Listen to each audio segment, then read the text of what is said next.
Assalamualaikum warahmatullahi wabarakatuh.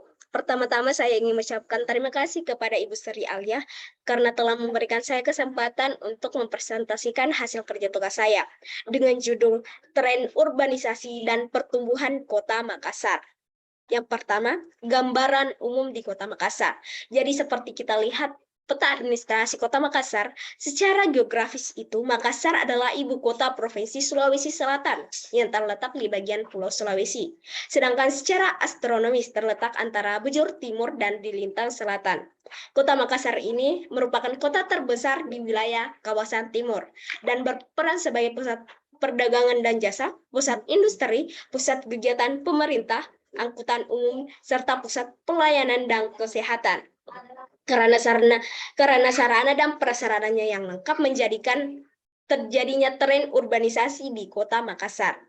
Selanjutnya itu hubungan urbanisasi dengan kaitannya dengan pertumbuhan di Kota Makassar.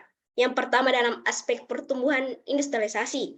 Berdasarkan data statistik Kota Makassar 2017, jumlah industri yang ada di Kota Makassar itu sebanyak 140 perusahaan yang menjadikan sektor industri merupakan salah satu sektor unggulan dalam terjadinya urbanisasi.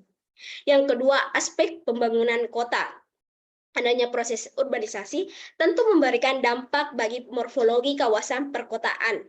Misalnya, Makassar memiliki beragam fungsi sebagai pusat kawasan pendidikan, kawasan budaya, dan kawasan wisata.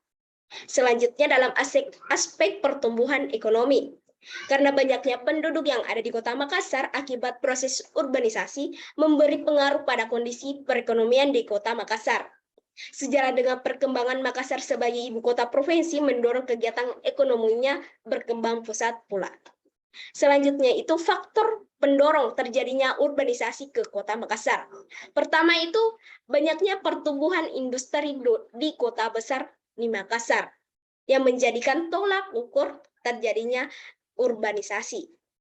Yang kedua, kemajuan sarana dan prasarananya yang mendukung kebutuhan beberapa masyarakat dari desa, seperti misalnya ketersediaan sandang, pangan, dan papan di Kota Makassar yang lebih kompleks.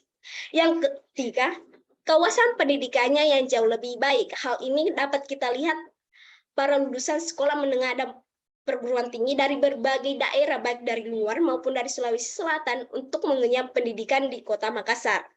Yang terakhir itu faktornya banyaknya ketersediaan lapangan kerja. Karena menjadi alasan beberapa penduduk dari luar kota untuk datang dan menetap sebagai tenaga kerja di Makassar. Lebih banyak kesempatan untuk maju juga menjadi indikasi masyarakat melakukan urbanisasi karena besarnya upah yang ditawarkan di daerah perkotaan dengan berbagai jenis lapangan kerja yang tersedia. Selanjutnya dampak dari urbanisasi dan solusinya yang bisa kita tawarkan. Yang pertama itu kemacetan lalu lintas. Solusinya untuk pemerintah untuk menyediakan sarana dan prasarana lalu lintas. Ya, setidaknya dengan pemberian jalur khusus untuk setiap jenis kendaraan. Yang kedua kemiskinan, dengan solusinya itu memberikan anggaran masyarakat sebaik-baiknya, bukan malah merampas hak yang bukan milik mereka. Yang ketiga, menurunnya kualitas lingkungan hidup. Solusinya itu kita sebagai calon perencana wilayah kota itu mampu memberikan paradigma pembangunan yang berasas pada segi pemanfaatan dan tetap memperhatikan kelestarian lingkungan.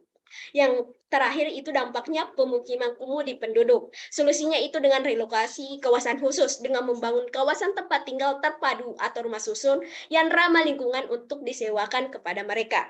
Itulah yang sempat saya sampaikan. Lebih dan kurangnya mohon dimaafkan. Assalamualaikum warahmatullahi wabarakatuh.